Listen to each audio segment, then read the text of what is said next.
Nous entamons maintenant le Mali. Le ton monte entre pouvoir et opposition à 2 mois de la présidentielle. La situation politique se crispe donc entre pouvoir et opposition. Tout est parti samedi. Comme prévu, la coalition pour le changement et l'alternance et d'autres formations politiques et associatives avait décidé de descendre dans les rues. Le gouvernement, qui a refusé la manifestation sous prétexte de l'état d'urgence, a violemment reprimé la marche à travers les forces de l'ordre. La dite répression a fait plus d'une trentaine de blessés, dont 3 policiers. Plusieurs opposants affirment que les policiers, non contents d'utiliser des gaz lacrymogènes et des matraques, ont tiré sur les manifestants à balles réelles.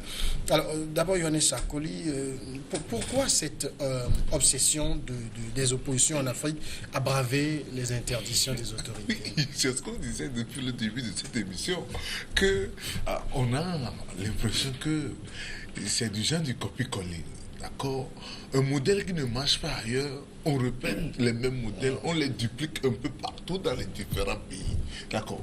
Vous voulez faire une manifestation, il y a une situation d'état d'urgence qui est là, on vous dit, ok, d'accord, vous ne pourrez pas manifester. C'est vrai, les marches sont garanties, c'est un droit républicain, c'est un droit garanti par la Constitution, ça fait partie des libertés, mais par rapport à certaines urgences sécuritaires et autres paramètres qu'on ne saura peut-être élucider sur ce plateau, d'accord, on vous dit, vous n'allez pas manifester. Je pense qu'en tant que citoyen et pour le respect qu'on peut avoir pour l'autorité, on pouvait quand même revoir la copie.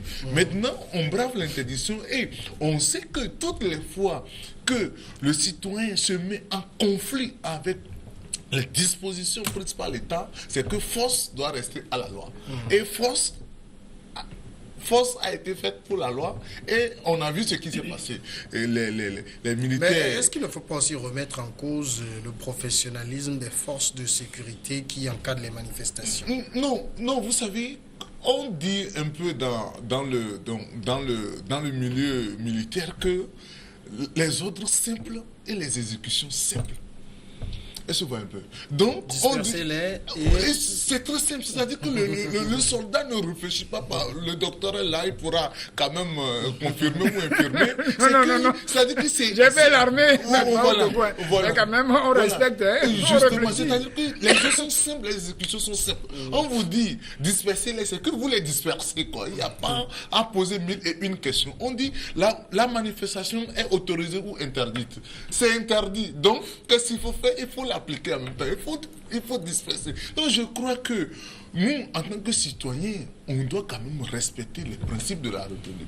Les principes de la République qui consistent à voir. Nous voulons faire une manifestation. Il y a des lois qui encadrent la manifestation publique. Et l'autorité publique qui se charge de réguler de la régulation, s'il y a certaines dispositions ou bien certains indicateurs où on fait part aux organisateurs que, par rapport à un certain nombre d'éléments, la manifestation ne saurait avoir, ou bien il faut changer. Des éléments aussi que seul le pouvoir apprécie et décide.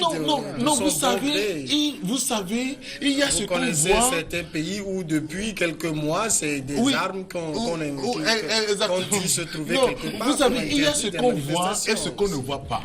Il y a des services, d'accord, qui font leurs travaux et qui sont porteurs d'un certain nombre d'éléments d'information. Si par exemple, il y a, par exemple, des informations comme quoi il peut y avoir des gens qui pourront profiter de ces manifestations pour créer du désordre, ou bien par exemple pour faire exploser par un cocktail Molotov, vous imaginez que l'État garantit la liberté, c'est-à-dire doit protéger aussi bien les manifestants et les non-manifestants. Donc comme quoi, qu'est-ce qu'on fait? On dit, ok, d'accord, il y a l'état d'urgence, la manifestation est interdite, donc je crois que gentiment, l'opposition, les opposants, d'accord, devraient quand même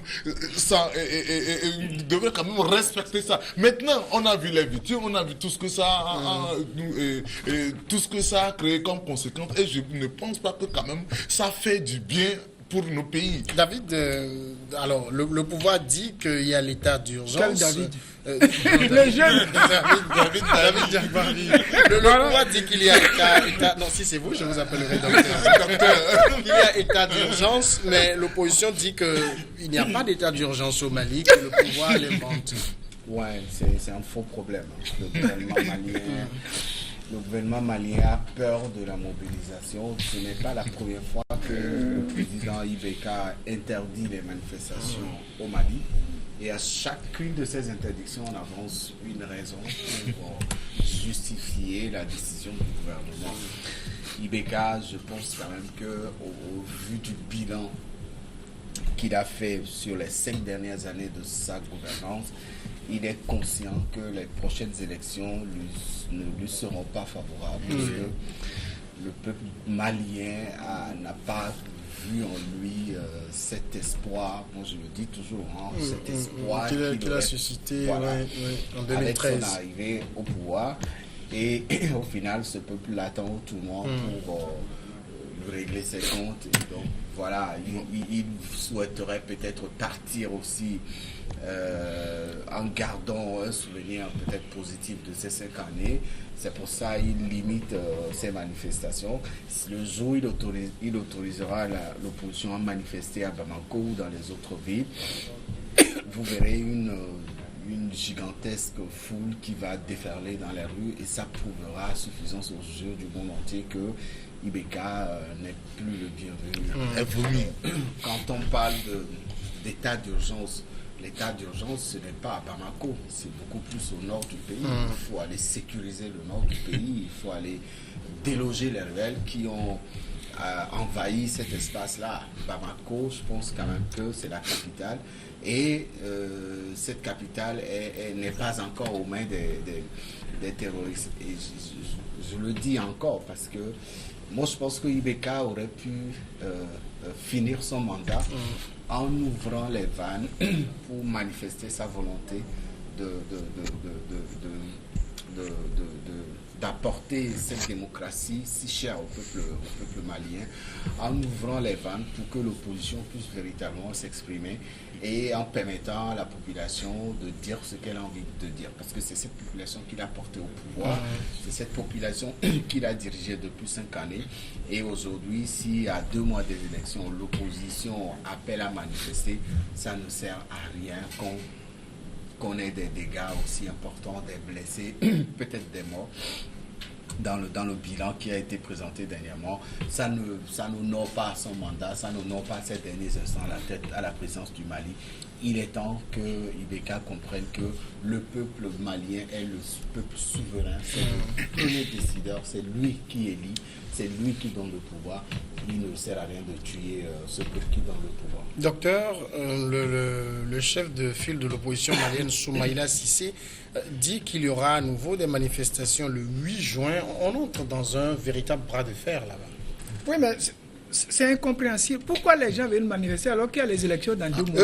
Là-bas aussi, ils demandent un accès équitable à l'ORTM, la radio-télévision publique, des élections transparentes. Oui, on a l'impression que c'est un même message que tout le monde véhicule. Ça fait 5 ans que Ibeka est président. Depuis tout ce temps, si vous n'avez pas réglé ça, je voudrais vous dire quand même, en tant que quand même un spécialiste des questions de sécurité, il y a 3 situations où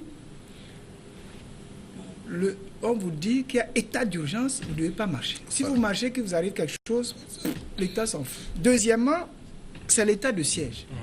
On ne demande pas au gouvernement pourquoi vous faites un état de siège, un état d'urgence. S'il y a ça, il vous dit, bon, vous attendez que le état de siège passe. L'Assemblée nationale doit autoriser. Oui, c'est ce que je dis, c'est la manière dont... Et puis, ce qu'on appelle la réquisition, c'est ce qu'on a dit à nos jeunes médecins la fois passée, quand on a fait des réunions avec eux.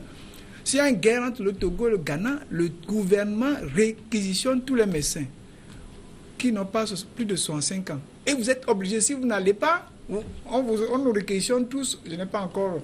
Moi, j'ai plus de 65 ans, donc je ne serai pas réquisitionné. Mais tous les médecins qui ont 65 ans et moins, ils sont obligés d'être au camp. On les envoie au camp s'il y a une guerre. Si vous n'allez pas, vous pouvez être condamné. On vous vire de l'ordre des médecins. Vous allez en prison pour ça. Donc, il y a je ne sais pas pourquoi il fait un état d'urgence. Mais à 2 mois des élections, vous mobilisez les gens pour aller faire du porte-à-porte. Il faut battre IBK. Dans les urnes. Est-ce qu'aujourd'hui, il est impossible au pouvoir malien d'encadrer de façon professionnelle des manifestations? Oui, mais les manifestations riment à quoi? Les manifestations, ça rime à quoi? Si les gens sortent, même 1 million de gens sortent dans les... Le gars, il s'en fout, il attend que les élections... Le peuple décide le jour où on va faire les élections. C'est pourquoi vous allez manifester? Pourquoi? Tout ce monde-là, ils font du porte-à-porte, il faut dégager IBK, et puis... Dans 2 mois, IBK est dégagé. Mais si vous marchez... Docteur, on reviendra tout de suite sur cela. On sonne juste la courte pause.